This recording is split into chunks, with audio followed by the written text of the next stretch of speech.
The Cold War, given this moniker due to the lack of actual confrontation, was a period of time in which rivalry between the then only two existing world superpowers, the US and the USSR, grew to be extremely high. So much so that the remaining parts of the world began to fear the possibility of a war from which no country would ever recover from. And while the Cold War gave rise to many social and political problems in both the Eastern and Western hemispheres, it has served to shape the history of both nations and the world as a whole for the better. In reality, there were actually numerous reasons as to why the Cold War occurred, but to name a few, ideological differences and the fear of the spread of communism were some of the primary reasons.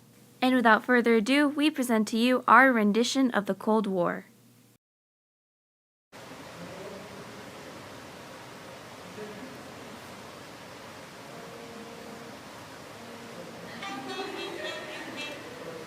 Sepulveda speaking. Yes, I'm aware. They did what? Say that again. We cannot allow them to expand. Get UK on the phone. Brothers and sisters, the capitalist monsters are threatening to take our way of life from us. We cannot allow this. No, we can't. To comrades here today to start our own Cold War. Capitalism. We ain't got it. No, we have no social classes. We are sharing things. If I go outside, I got the only clothing on. How many things do we own? None. How many things do we own? None, sir. Should we let our chain go and meet with the man with stars? No, we won't. Why? Because we can't afford that. Say it with me. We can't afford all that. Say it. We can't afford all that.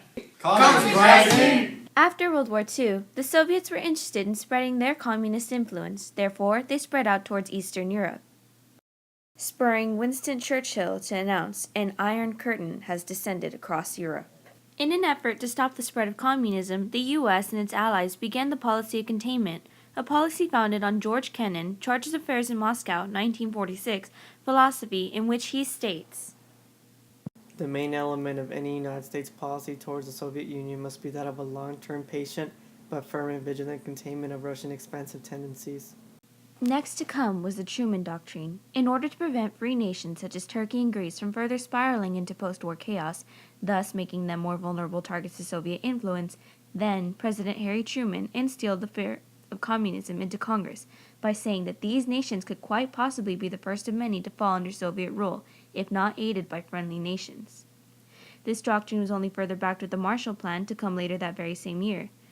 The plan succeeded in the rapid rebuilding of a democratic Western Europe, and while it remained open to the Soviet Union and its eastern satellites, the Marshall Plan itself promoted a free market economy.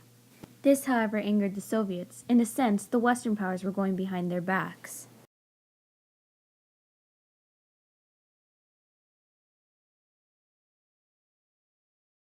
Ladies and gentlemen, communism is a disease that cannot be permitted to spread. Today, the free world has succeeded in defeating the communist tyrants, and we have prolonged to follow freedom in rising nations like Turkey. And though we may have won the battle, we have not yet won the war. Sir, did you hear that? Yes, I heard that. They think they can degrade us by cutting us off the world. These capitalist devils. Soldier. Yes, sir. In an effort to retaliate, the Soviet Union placed blockades along the main roads, waterways, and railroads that led from the Soviet-controlled East to West Berlin, who was being backed by the Western Allies. This, of course, put the whole of West Berlin in a terrible economic state. In an effort to relieve the people, the US and UK organized what would later be called the Berlin Airlift, an operation in which much-needed supplies such as food, fuel, water, etc. were airlifted from Allied bases in Western Germany. Eventually, the roadblock was lifted on May 12, 1949, but the world still watched with bated breath for what was to come. In order to make the separation between East and West Berlin more permanent, the Soviet Union set up the Berlin Wall, separating thousands of families and loved ones seemingly overnight. The Berlin Wall was highly unpopular, and on November 9, 1989, was finally destroyed. Interesting but useless fact, my great-grandmother got arrested for crossing over to the east side of the Berlin Wall with American money. The wall fell for many reasons, but one of the most prominent being that the Soviet Union had gone bankrupt. The US, however, was aware of this problem, and on June 12, 1987, like so many presidents before him, Reagan gave his famous "Tear down this wall" speech, and openly stated in public, "In the communist world, we see failure, technological backwardness, declining standards of health, even want of the most basic kind, too little food.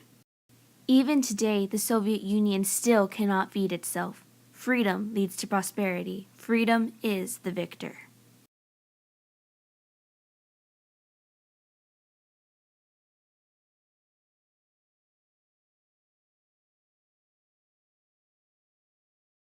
Broke, broke, broke, you're broke.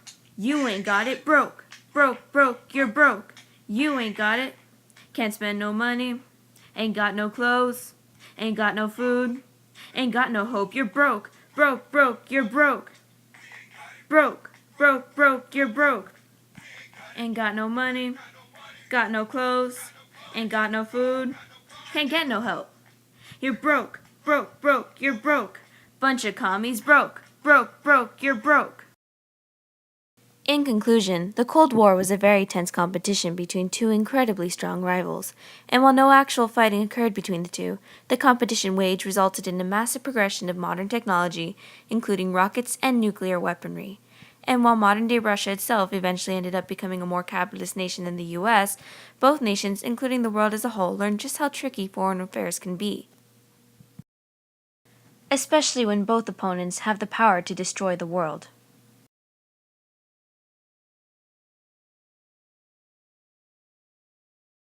Since then, world peace has become a global initiative, and while the Cold War was a time of hardship for many, in the end it served to shape the future for the better.